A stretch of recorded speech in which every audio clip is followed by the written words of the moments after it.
Hello again, everybody, and welcome to Tiger Sidelines right here on MC22 alongside Dave Manner and Gabe DeArmond. I'm Bo Bayman. Thanks, as always, for joining us. A couple of Missouri men's basketball team wins this past week. A hard-fought one against TCU where they had to score over 100 points, and then a good win last night as we tape this against Kentucky. They'll get ready for Alabama. We'll talk about that, but let's go back to the TCU game, a game they win in overtime, 102-98, and I will raise my hand and say 4 minutes to go, I thought this game's over, and I went and did something else. I mean, I watched the rest of it because that's kind of my job, right? But everybody thought that game was over with 4 minutes left, including, I would bet, most Missouri players. I mean, they went ahead and played and tried, obviously, but anybody that said down 12 with 4:40 to go, they thought they were winning it's a little bit of revisionist history. Yeah, no question. But it did show the grit and tenacity that this team has. And it could be, Dave, it's one of those where we sat here last week and said, how are they going to get up for this game? It looked that way through the majority, but maybe it's a turning point because it's another time where Missouri just finds a way to win. They've gotten pretty good at managing late game situations, and it's led to a lot of close wins, but close wins are better than close losses. They just seem to figure things out, and some of it's luck. I mean, sometimes you just get a call or you get a string of calls that work your way, but other times, veteran players, and look at Drew Smith and what he did against Kentucky, you kind of sense how games are being officiated and you turn that into your favor. You get to the free throw line when you need to. Xavier Pinson just hit some crazy three-point shots that he really wasn't hitting early in the game or in previous games, but he gets hot at the right time, the ball bounces the right way, and then they create their own luck. So they've been pretty good at that. You can say it's kind of a coincidence or a fluke sometimes, but it's sort of becoming what this team does and does well. They just don't always look that great on the way there. It was amazing that you have two guys score 36 and 33 points, Pinson with 36, Tillman with 33, and they needed every single one of them to win by 4 against TCU. But I mean, for a large part of that game, Gabe, TCU was not missing. Yeah, I mean, they shot really well, and that's always a combination of, hey, Missouri probably wasn't playing great defense at times, and TCU hit shots that they just don't normally hit. Missouri also needed all 8 of Kobe Brown's rebounds in that game, and, this team just keeps, like you guys are saying, they keep finding a way, and at some point, I was telling Dave this morning, I just watched an entire football season where at some point you have to acknowledge winning close games is a skill and a strength. It's not luck when you do it over and over and over every game. And so maybe, the metrics and the analytics aren't impressed with Missouri because they're not winning by a bunch, or people think that 4-0 or 5-0 in 5-point games is a fluke. But when you continue to do it, it's not a fluke. It's what you do. And, I thought Konzo put it perfectly, and we'll get to the Kentucky game later, I know, but I thought he put it perfectly after that game. He said some teams have enough guys that they can survive with a guy being injured or a guy fouling out or a guy not playing well. Missouri really is a team that, sometimes you're going to get 36 out of Tillman or Pinson, or sometimes you're going to have Kobe Brown come up big, but they need that entire 8-man rotation to contribute in some way to a win. I mean, you can pick whether it's Kobe Brown or Javon Pickett or, Mitchell Smith. You can pick different games that those guys you look at and say, Missouri doesn't win that game without that guy all throughout the season. Yeah, no question about it. And I think Missouri fans are so used to having it go the other way, Dave. Like, let's see how we find a way to lose this one. And it's just not happening this year. And it is, for a Missouri fan, a little bit different. Yeah, and it's easy to nitpick things that aren't going well, as they get to those late game situations. Like, why are these TCU guys getting all these open shots or even hitting the tough shots? Or, why is Mitchell Smith missing these threes? There's so many little things you can say that point out that this isn't a perfect team. Well, they haven't been good in a long time. So it's like sometimes at some point you just kind of accept what they are, and what they are is pretty good. There's a lot of teams in the country that would love to be 12-3 right now, even if some of those wins are tighter games than anyone expected. And can we talk about that for a minute? What you said, Bo? It's like we all wondered what Cubs fans would do after 2016 when they couldn't take the sign that said "Wait till next year." I mean, Missouri fans, they don't just embrace this "woe is us" attitude; they revel in it. It is who they are.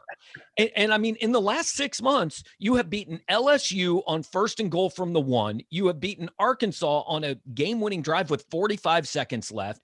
You've won all these close basketball games. Like, maybe God and everyone in sports doesn't hate you, and maybe sometimes you actually win these close games, and it's time to, I understand the 5th down's there and the kickball's there, and yes, but they've lost more than their share of heartbreaking ways.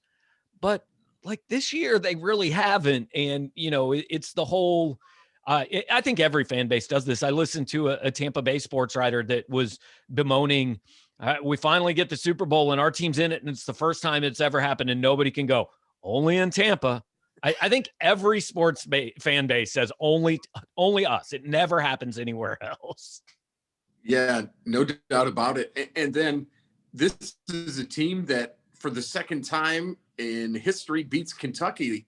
Dave, they win by 5. They were projected to win by 4.5. I saw your tweet, so perfectly done. But another example of them just finding a way. They kept Kentucky after the halftime run, the second half run that Kentucky went on. Missouri kept them at arm's length, and they end up winning again, go to 5-3 in the league. Kentucky's probably like the opposite of Missouri this year. The records are almost opposite. They're good enough and talented. Yeah. They're good enough and talented enough. Yeah, that's what I meant. Talented enough to be in pretty much every game, but they find ways to blues them. And to the point where even on Tuesday, John Calipari was saying, the last 4 minutes I call, when you win the game, the winning minutes. And his team is really bad in those minutes. And they were again Tuesday in Missouri or Wednesday. Missouri wasn't perfect, but they made a lot more plays on both ends of the floor and just kind of manipulated those moments to figure things out and to be on the winning side. And they never trailed either. I mean, I think I heard from some fans who were upset that Missouri struggled in that game. Well, they never were losing. And this probably says more about Kentucky, where they are right now, than where Missouri is. It was kind of a ho-hum win too. Like no one really it was very anticlimactic end. Like Gonzo put his arm up and they hugged and walked to the locker room. That was it. And then on to Alabama. So again, that says more about where Kentucky is in Missouri, but kind of just a workmanlike win. You get through it and you advance and move on. The other part is I was enjoying some Burger Smokehouse last night, Gabe. And, one thing that I saw on your show that somebody said is when Kentucky's down, and maybe you said it, when Kentucky's down, you got to beat them. Yeah. No question. You have to beat them. You don't apologize for this. I mean, you're 2-13 all time against them. You take the wins when you can get them. And what I liked about the TCU game was nobody lost that game. That was just dudes trading punches for like 10 straight minutes. I mean, TCU would hit a monster shot and then Missouri would come down and hit one. The Kentucky game was a little different. Like Dave said, Missouri deserves credit, but it wasn't like Missouri just was so good in those last 4 minutes that there was nothing Kentucky could do. I mean, Kentucky lost that game like they lost pretty much every game they played in the last 4 minutes this year. The TCU game that was a lot of fun to watch. And I'm sure Missouri fans enjoyed the Kentucky game too. Don't get me wrong, but it was just a little bit different way to get there.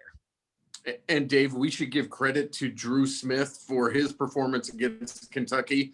And another guy, I really thought Mitchell Smith, it seemed like he was challenged by the coaching staff and he performed. Yep, I know when he takes those threes, people just go, what is he doing? But he does a lot of the dirty work. And they don't win without him on Wednesday. Now, I'm sure fans and Gonzo and everybody would have preferred he not miss 5 threes like he did. But at halftime, Missouri was up 11-0 when it came to second chance points, and he was all over that stat. He was crashing the offensive rebounds. At one point, he jumped over Tillman to grab a rebound over him.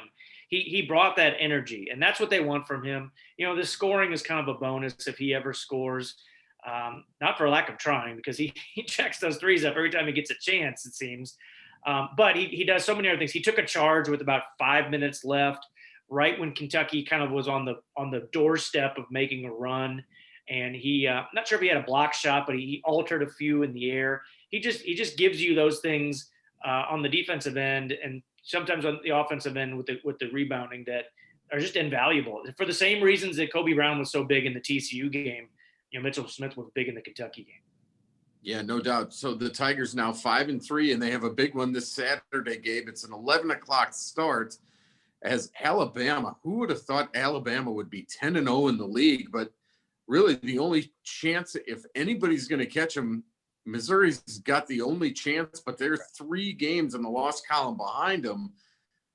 But it's a 1 versus 2 in the SEC, and that's what you get on Saturday. Yeah, and you really got it right. I mean, even if they win this game, Missouri's chances of catching Bama aren't great, but they have some chance. Nobody else has any chance. If Missouri loses this game, they have no chance. I mean, Alabama can win the SEC regular season this weekend. I mean, it's over if they win this game. It's not, it's a different type of game. I mean, this is college basketball 2021 where we're going, man, just get through that Kentucky game so you can focus on the Alabama game, right? But Missouri really, the TCU game was a can't lose game. I mean, that was just, you needed to win that game based on resume and strength of schedule and all that. Kentucky wasn't really a can't lose or a must win game, but it was one you should win. And now this one is almost, hey, it's got more upside than downside. It's a huge win if you get it. And if you lose this game, it doesn't really hurt much. Yeah, no doubt about it. One thing I want to point out, Greg Sankey was in Columbia this past weekend, Dave. What did he talk about as far as like postponed games, et cetera? Well, he was pretty honest in saying that teams are not going to be able to play 18-game schedules most likely. They've created that week at the end of the schedule, but what we've seen from, I think Vanderbilt and A&M just had to cancel or postpone their game for this weekend. And A&M Arkansas.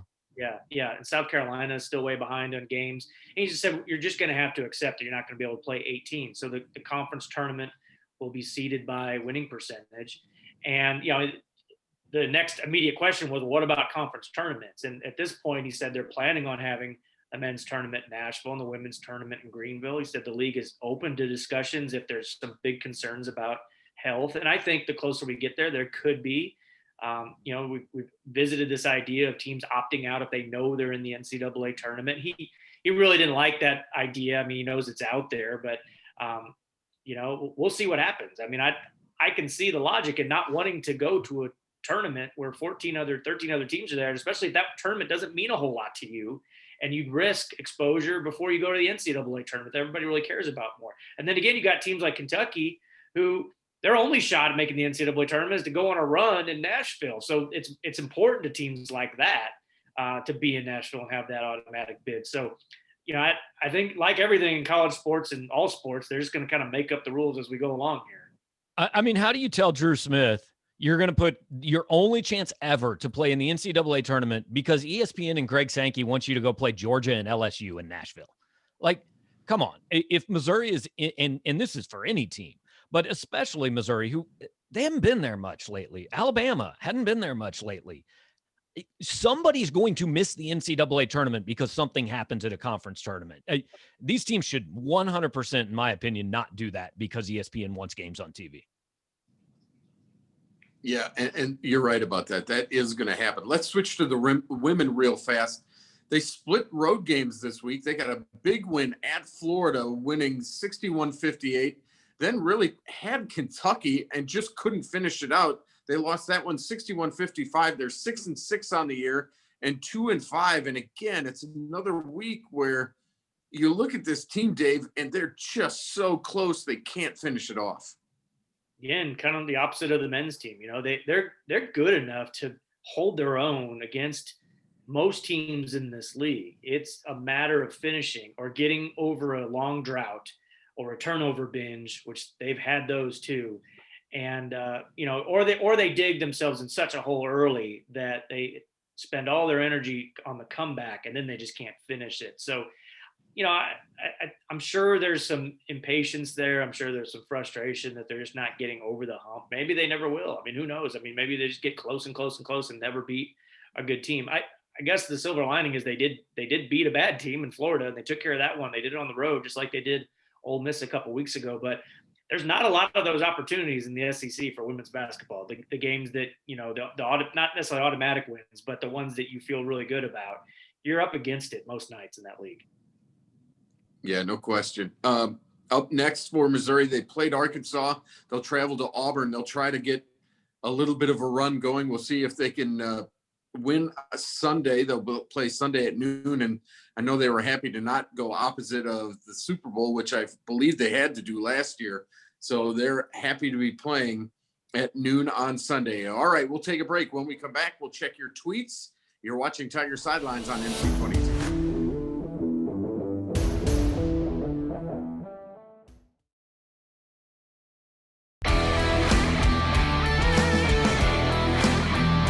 Welcome back, everybody. This is Tiger Sidelines on MC22. Gabe DeArmond, Dave Matter, and I'm Bo Bayman, all via Zoom.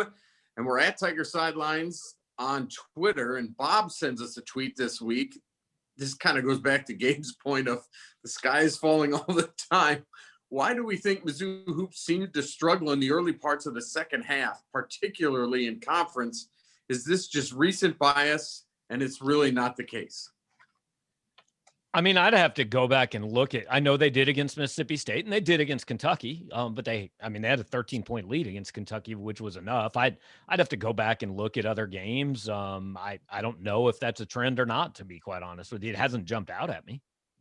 I think sometimes we focus so much on halves because it's kind of this arbitrary stop in the game where we kind of breathe and relax. And then we divide up the game into these halves where, I don't know, does it really mean, is there some kind of trend where they come out and don't play as well? I don't know. Maybe it's just the other team adjusted and hit a couple shots. And, games are back and forth for the most part. So I don't know if there's anything really to that. And also, too, if things are working well for you to the point where you're up 13 at halftime, you don't really go in wanting to change a whole lot. I mean, you anticipate the other team adjusting, but what's there to fix at that point? And I mean, Kentucky pretty obviously came out kind of desperate and energized, saying, we really got to do this or we're going to get blown out here. And you know what? It took Missouri a minute to go, oh, hang on. Those guys are trying now. So we're going to try too. And in the end, they won. So that's the bottom line. Kevin says, hey, what's the final official ranking of the 21 class and how did it end up comparing to previous ones? Last I saw, they were down to 10th overall in the SEC group on one ranking service. So how did they end up? Because it's so different because it used to be, this was a huge signing day week, but that's not the case anymore. I mean, so far as I know, there is only one ranking service. I didn't know other people did this. So we've got them 21st, 8th in the SEC, which is 21st ties Gary Pinkel's 2010 class for the highest in school history. Now, that class had James Franklin, Coney Ely, Bud Sasser, Marcus Lucas, Marcus Murphy, Henry Josie, Mitch Morse. I mean, is this class going to become that? I don't know. Jimmy Hunt was in that class, I think. So we don't have any idea if it's going to become that, but it is generally, I think, a better idea to have the highest ranked class in school history than say, like 51st. You probably have a better shot. 8th in the SEC is honestly it's not quite the ceiling, but Missouri's not going to be much better than that in recruiting rankings. I mean, they start the year knowing Auburn, Alabama. Well, Auburn's not this year actually, right. But Alabama, LSU, Texas A&M, Florida, they're always going to be ahead of Missouri in rankings. Tennessee usually is. Georgia always is. Auburn usually is. I mean, it's kind of the way it goes. And so is South Carolina. They're way down too because of their head coaching change. So it's kind of a weird year in the league because of just some of those changes and the way that they impact signing days now too, with having 2 dates. Mm-hmm. And it's interesting when you say they're 8th and that could be the ceiling. I mean, you just named all the teams that are perennial great recruiting teams and they get the players. Yeah. And again, it's not that doesn't automatically mean that you're the best team, right? I mean, yeah, Alabama's number 1 or 2 in the country every year. And I think that's justified. I mean, they tend to have the best players in college football, but Tennessee destroys Missouri in recruiting rankings and Tennessee hasn't been any good for 20 years. I mean, Josh Heupel's won a national title since Tennessee did, so it doesn't necessarily, you can still beat teams that beat you in recruiting rankings. The difficulty comes when you're trying to beat 7 teams that always beat you in recruiting rankings. Yeah, no doubt about it. Okay, let's take a quick break. We'll talk a little more football after this. You're watching Tiger Sidelines on MC22.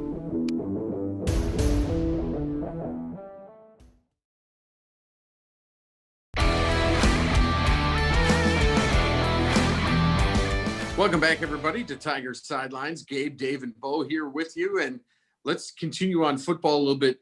Gabe, BJ Harris did sign. Can you tell us a little bit about him? He's a running back out of Chattanooga, Tennessee. You know, he's been committed for a long time.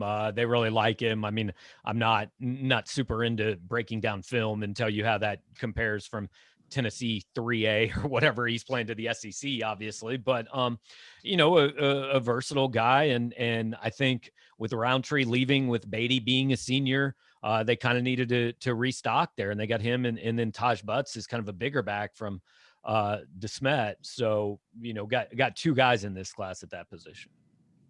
And Dave, there's still ongoing talk about a new indoor facility. And what's the latest on that?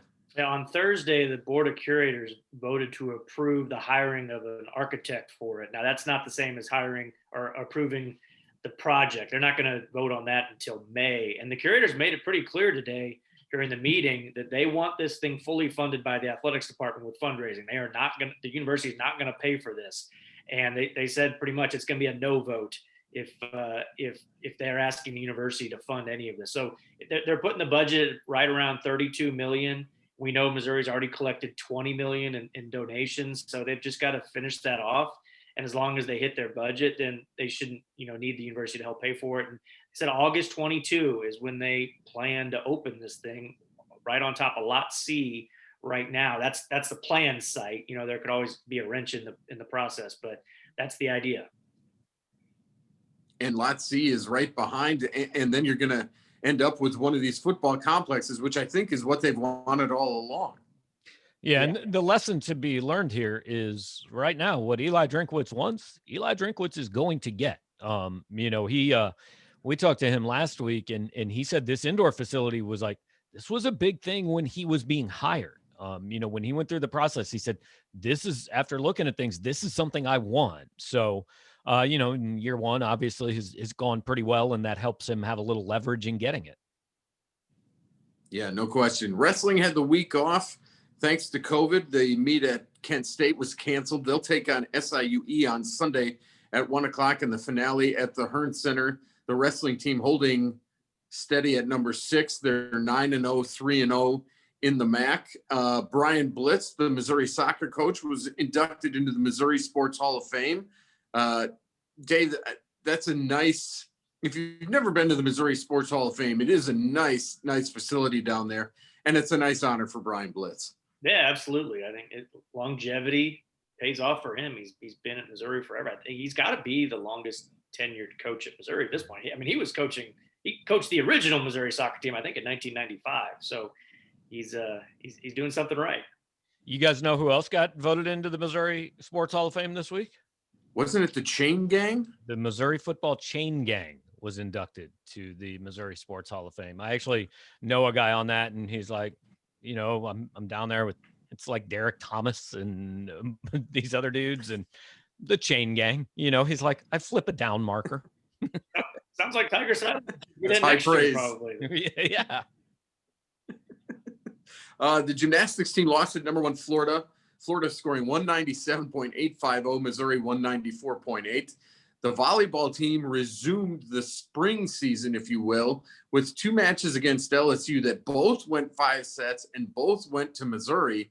They had to come from behind in each one, but they start the spring season 2-0. So a pretty good start for the volleyball team. Kylie DeBerg was named the Week 7 Southeastern Conference Volleyball Overall and Offensive Player of the Week. Up next, Mizzou will travel to Florida on Saturday and Sunday as they hope to get that in. We got a lot of things going on because it's a different year.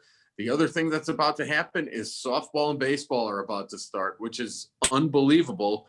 But we found out that the non-conference baseball season will start in Arizona coming up later on this month. But that's already here, which is incredible. And they're counting on, I saw they voted full non-conference schedules, which means 54 games or something. We'll see how it goes. I am most certainly looking forward to the time where we aren't getting on here every week and saying, okay, now is this game still being played, and where's it being played, and who are they playing? That'll be fun whenever that happens.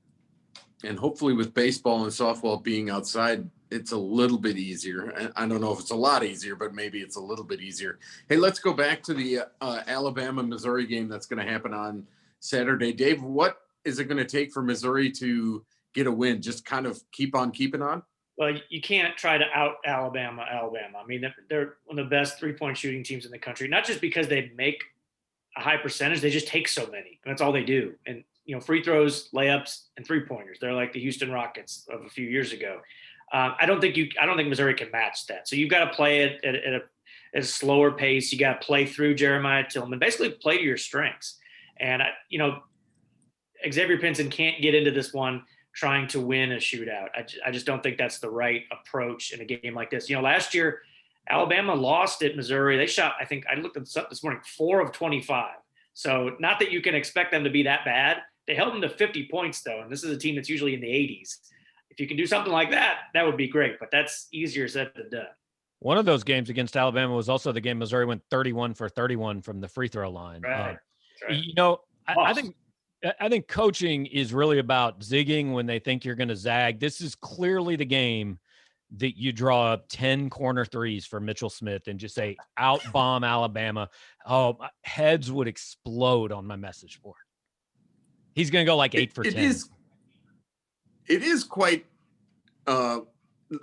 unsettling to look at when you watch Alabama and they take 35 threes, and yeah, they've made 11, but it's not that they make a lot, it's they take so many. And you've got to, I think turnovers are a big deal in this game. You've got to, it's like facing some high powered offense in football, right? It's not about never giving, it's about limiting the number of possessions they get. Right. If Alabama goes 10 for 26 from 3-point range, you can live with that. I mean, yeah, it's 40% and they hit 10 threes. What you can't live with is them going 16 for 45, just because they got so many chances. So defensive rebounding, turnovers, just limit the number of shots they get at the rim. The other thing that I'll keep my eye on, Dave, is that this isn't the end of the season. No matter what happens Saturday, you got to keep going, and you either are riding a little bit of a high or you just regroup, but you just can't make sure that Saturday is the be all end all. Yeah, and I think that's one thing this team's done pretty well. I mean, they were excited they beat TCU, and it was the way that they beat them. It wasn't the fact that it was TCU, but Kentucky was just kind of a ho-hum win. You're not seeing this team get too high or too low after wins or losses. I mean, you talk to Drew Smith after these games, heck, even Tillman, like you wouldn't know if they won or lost. And if as a coach, that's what you want to see, because you're only 2 days away from your next test. I just think it's good to see I think it's good to see Alabama having some success, guys. That athletic department's been through some tough times. They've been downtrodden lately. So good for the Crimson Tide to be able to take some wins back to Tuscaloosa. Yeah, no doubt. All right, we'll talk about that game and more on Tiger Sidelines next week. For Matt and Brian behind the scenes, for Gabe DeArmond and Dave Matter, I'm Bo Bayman. Thanks for watching Tiger Sidelines right here on MC22.